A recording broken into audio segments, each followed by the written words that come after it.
Salute is a program for and about men and women who have served our country.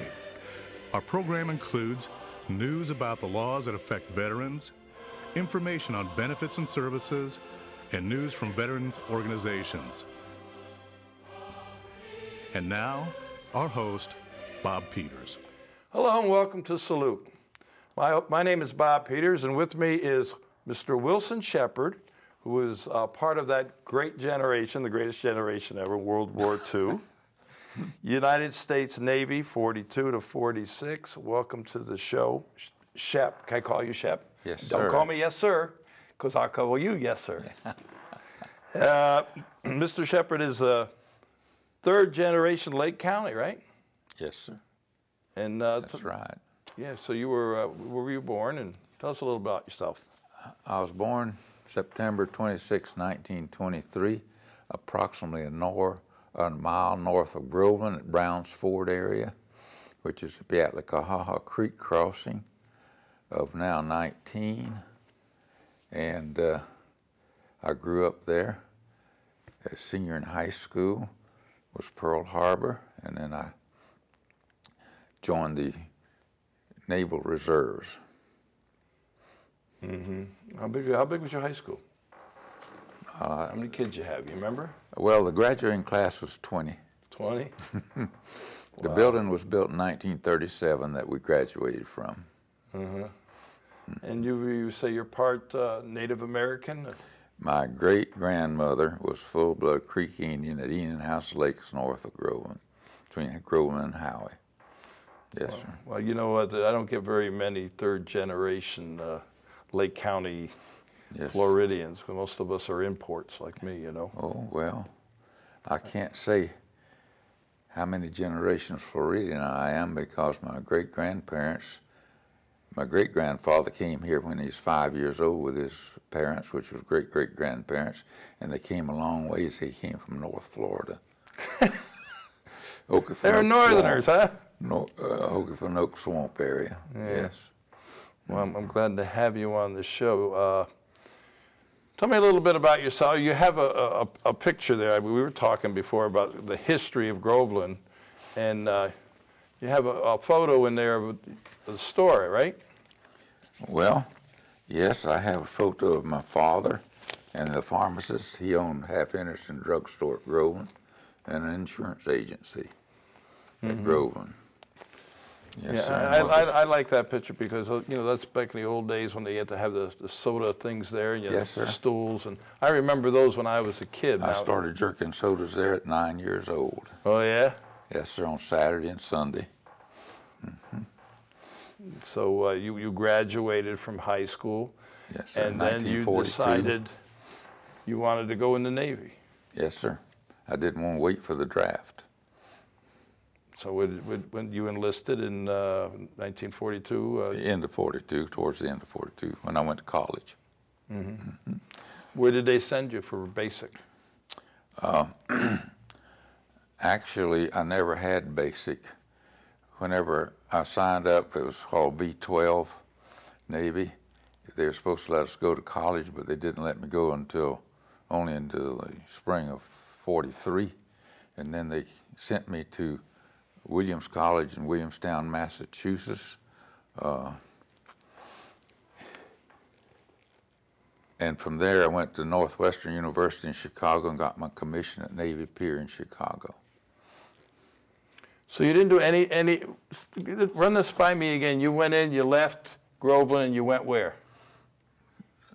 When you first joined the Navy? Oh, I went to Williams College in Williamstown, Massachusetts. Oh, you went straight to college? Yes, sir. Oh, wow. Under V-12. I don't know V-12 was... Well, there was V-6 and there was V-12 and so forth, programs. V-6 was Air Force, I think, Navy Air, and V-12 was line or surface. Oh, okay. Yes. See, I didn't know that. You're educating me here. Well, it was only World War II. Yeah, I know. Yes, sir. Long before me. That's right. Yeah. I was commissioned in Navy Pier from Northwestern University, where I did my officer's training or get my commission. And you got commissioned as a Ensign, ensign? line officer, ensign, yes, sir. You have a photo there of yourself there, right? Is that when you first went to training? No, this is when I got my commission. It's when you got your commission? Yes, sir. As a lieutenant? No, ensign. Ensign. In See, the I don't know Navy. Navy. You ensign, Yes. and then you go up. How far you go after ensign? You go to Ensign, lieutenant? lieutenant, junior grade, lieutenant, and then lieutenant commander. Okay, so Then commander. You ended up as a lieutenant. Yes, sir. Okay. There's a story behind that picture, from what I understand. Yes, I was in Chicago, going to Northwestern University for my commission, and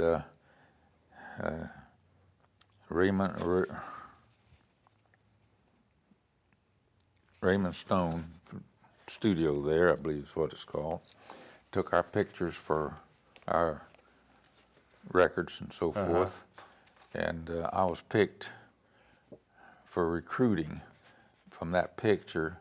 So I spent my weekends standing in and around Marshall Fields, talking to all the young men about going in the Navy and whatnot.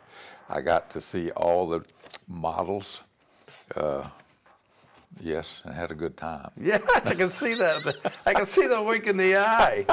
Yeah. Yes, sir. So, I mean, Hollywood didn't come along and discover you, though, huh? No. But that I did. Yeah. So that had to be a lot of fun. It certainly was a lot of fun. Yes, sir. Yeah, I got acquainted with a lot of models, and then at that time, of course, I don't know where any of them are, but never did. But I wasn't allowed to stay around. Yeah. So you went to college, and then you got commissioned. Yes, sir. And where did you go when you got commissioned? Norfolk, Virginia, for Yes, sir. assignment. Yes, sir. I had been an accounting student even in college. I wanted to be a CPA, which I later on did. And so I was tentative supply corps Navy until I went to Norfolk, Virginia. And they sent 3 busloads of us to Dam Neck, Virginia for target practice one day. All these young fellows was from Boston, New York, Chicago, so forth. I was the only one in the 3 truckloads, busloads, that knew how to load a rifle and shoot it and whatnot, so I ended up line officer right then. From then on, I was gunnery. Yeah. I didn't see a supply corps book till I got out of the Navy and went back to Naval Reserves. So you must have done some shooting when you were a kid, huh? Just a little bit. Having grown up at Groveland, Depression time, 23 to 38, 1923 to 38 was Depression time.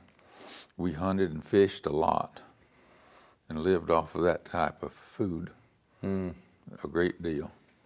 Yeah, and I've read about the Depression, and Yes, sir. you know, it's quite a time in history. Well, I ate a lot of rabbit in the wintertime, ate a lot of squirrel all year, and coon, possum, and alligator tail, plus fish. Okay. So you got deployed on a ship? Yes, sir. I was ordered to meet the destroyer in San Francisco Bay, Maryland Navy Yard. And so I traveled from Norfolk through by train to the Pacific coast and sat there and waited for the destroyer to be brought back in.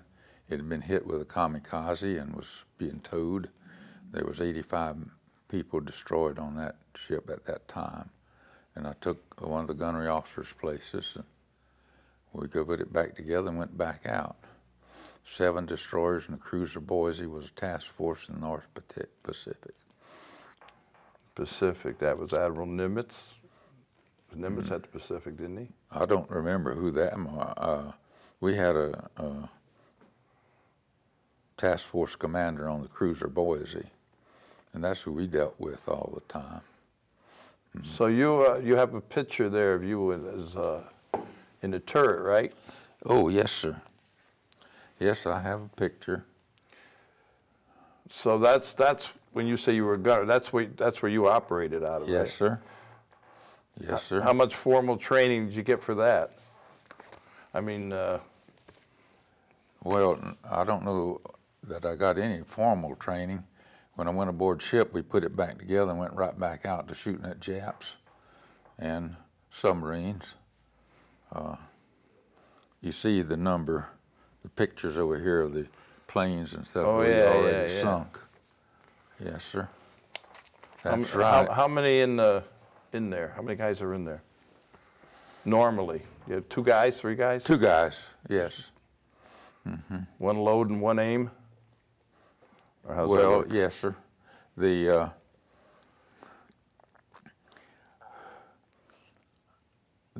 actual guns was controlled from a gun director automatically as long as it could be and worked. And the people just loaded and get it throughout the shells. Oh, so they're actually fired from another. Yes, sir. Oh. Yes. So you got to help me out here. I don't know. Well, there's 5 5-inch guns on this destroyer, and they were fired from a control gun director on higher up. Yes. Wow. I never knew that. I just kind of figured you guys looked out the window. And Oh, no. We could, but that wasn't as long as everything worked. Yes. so And then we had 40 millimeters and 20 millimeter guns also. That had Hedgehogs. Hedgehogs is the anti-submarine or the submarine depth charges that you fire in front of the ship, whereas the depth charges rolled off the back for the submarines. submarines, and these were submarine also. Yes. How many guys aboard ship normally? Big ship? Was it pretty big? Well, it's 2,100 tons, 300 and something feet long. It was a Fletcher class destroyer, and I'm trying to think that our crew was around 250 or something like that. Wow. Yes. You had another picture there. What was the other picture you were going to show here? Well, this picture is the picture of myself and the other gunnery officers on board the destroyer on my 21st birthday, September 1943. Yes.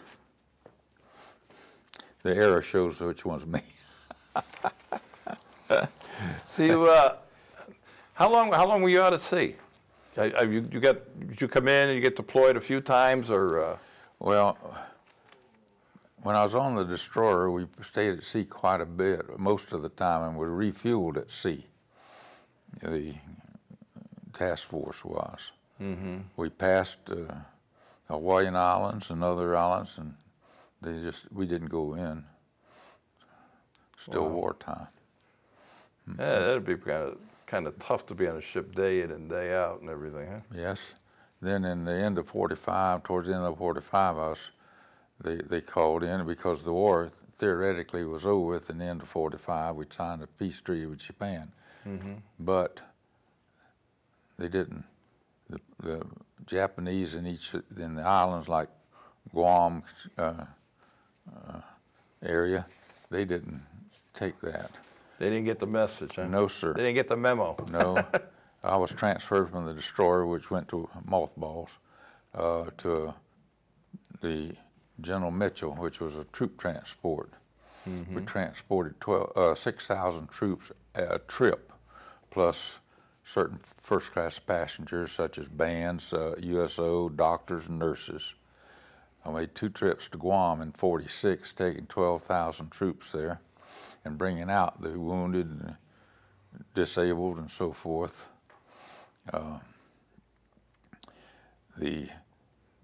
I consider a mistake the United States made was on Guam there was nothing that said it was just blown up.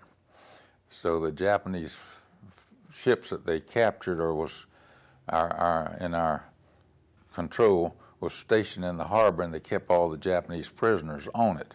So the Japanese in the mountains could see this going on and thought they were still in control. So they would fight every night. We had to have armored jeeps or anything if we went ashore to do anything. We weren't able to just go ashore.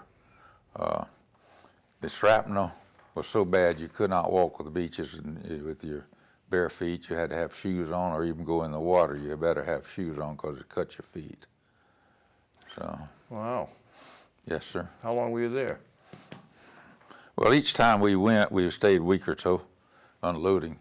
There was no docks or anything. We had to unload approximately 6,000 to 7,000 personnel by barge and reload them by barge. Yes. You said you had some USO people? Yes. Yeah. Do you remember any of them? Oh, no. Well, I just remember because there was one registered nurse came back on the second trip back to the United States, and she ended up in Eustis marrying one of the veterans that was from there. Oh, yeah? Small world, huh? Yes, sir. Yeah. You sustained an injury there with the kamikazes, right? Yes, sir. The second kamikaze that hit us, I was in the 5-inch gun turret that you saw there, down under the breech doing some work on the electronics whenever the kamikaze came over at us. We hit the kamikaze with a 5-inch gun shell, which blew it apart, but still my gun turret got hit and the breech crushed me a little bit. When it was over with and we were able to, they got me out from under the gun turret. We had no x-ray on any of the ships. The doctor on board, Dr. Norris from Texas, he says, "Shep, your hip is busted, but it's not out of place. Now, you have to stand up or lay down, it quits hurting. Don't sit, it'll come apart." And that's what I did for 6 weeks. Yeah, because this is World War II, and you know, Yes, sir. later on you got into Korea, Vietnam, and now, boom, you're air vacuumed, you're out of there. Yes, sir, but that isn't the way it worked. It didn't work that way back then. No, sir. No. So, but you told me before that the guys would have to help you lay down. Yes, sir. Because you just couldn't do it Couldn't yourself. Just bend like I was sitting to lay down, no. So you had to do this for like 6 weeks till they finally got you to port? No, I was up and going before we got to port. I got ashore in Maryland Navy Yard in San Francisco Bay. Did they remove the shrapnel or anything? I didn't have any Oh, you didn't have any shrapnel. Just was crushed under that gun turret, breech. Yes, sir. It was firing. So you didn't have to have any operation or anything, huh? Not then. They couldn't do anything with it. I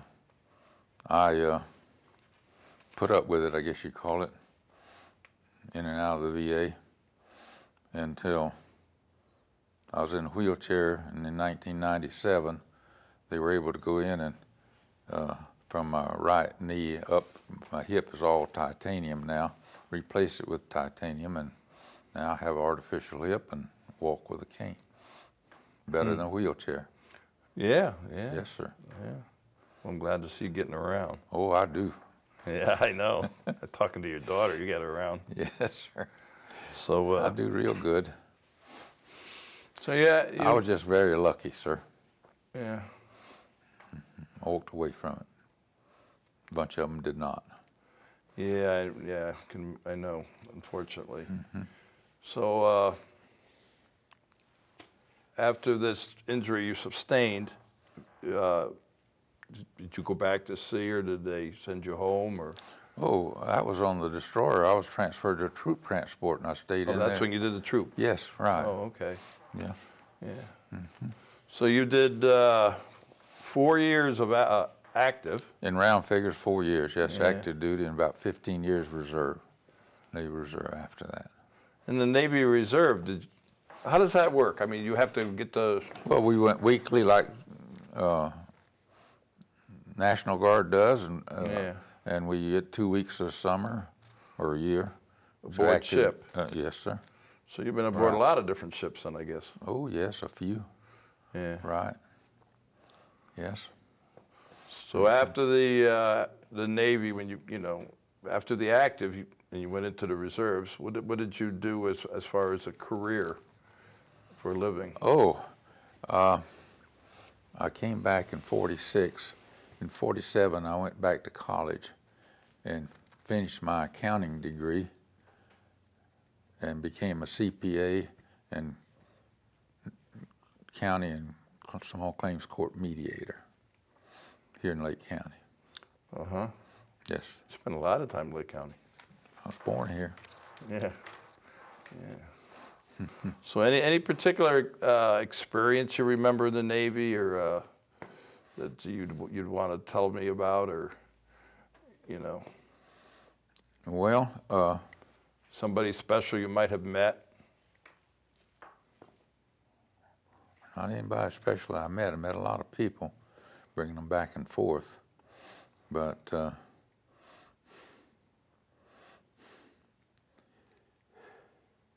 I wouldn't miss that experience for anything, and think it was the greatest experience of my life. Yeah. Yes. Do you remember when you came home? We were just talking about this a little while ago, about with some of the Korean veterans and the Vietnam veterans. When you came home, was there a parade for you guys or no? I didn't have one that I remember of at all. Have you ever been to Washington to see the monument up there? No, I have not been. That's my next project, is get up and see the memorials in Washington. Going to go on the honor flight? Yes, I've applied for it. You have? Yes. Have you been accepted yet? Well, they told me they'd probably have a flight for me come next spring. Next spring? Mm-hmm. Yes. I volunteered as a chaperone. I'm scheduled to go in May. All right. So Yeah. I'm hoping to do that. They go April, May, June, July, is it? It's 4 or 5 months. Yeah, they just had one come back. Mm-hmm. Yeah. Yes. I'm looking forward to it myself because I had several uncles who were World War II, and Yes. I wanted to go with my uncle who unfortunately passed before the monument was built. Yes. And I went down one time with my VFW group to see it with a Vietnam veteran friend of mine who had problems with his legs and the veins, and I had problems with my back. Took us a long time to get down there. When it was 4th of July week, and they had it covered up because they're having fireworks. So I've never seen it. No, I haven't. So I'm looking forward to seeing it. I really want to go and see it. And this honor flight is 1 day up and back, and all in the same day. That's pretty heavy for me. Yeah. So. Yeah. You have any brothers? I have no brothers. I had 2 sisters. My older sister's already passed at 90 years of age. My younger sister's still in Eustis. Yes. Any other family members have served in the? Was your father in the service at all? Well, he wasn't in the service. He was comptroller and chief accountant for building the Navy base at Jacksonville, Green Cove Springs, Banana River. That's now Cape Canaveral. Oh, really? Yes, wrote the Bureau of Docks Manual for fixed fee accounting for World War II. Yes, he handled something like $162 million in construction for the Navy. Wow, that's a lot now. Imagine what it was back then. Yes, right? it was a lot back then. A lot more back then. A lot of it. Yeah. Yes, well, sir. I want to thank you for your dedication and for your commitment to our Thank you. country. And I have the utmost respect for the World War II guys. I hope you get on that honor flight very soon. Thank And you. I know you'll enjoy it. So I'm going to say goodbye now. All right. Thank And you. thanks for coming again. To all our veterans out there, our active military, we salute you for all you do. Till next time.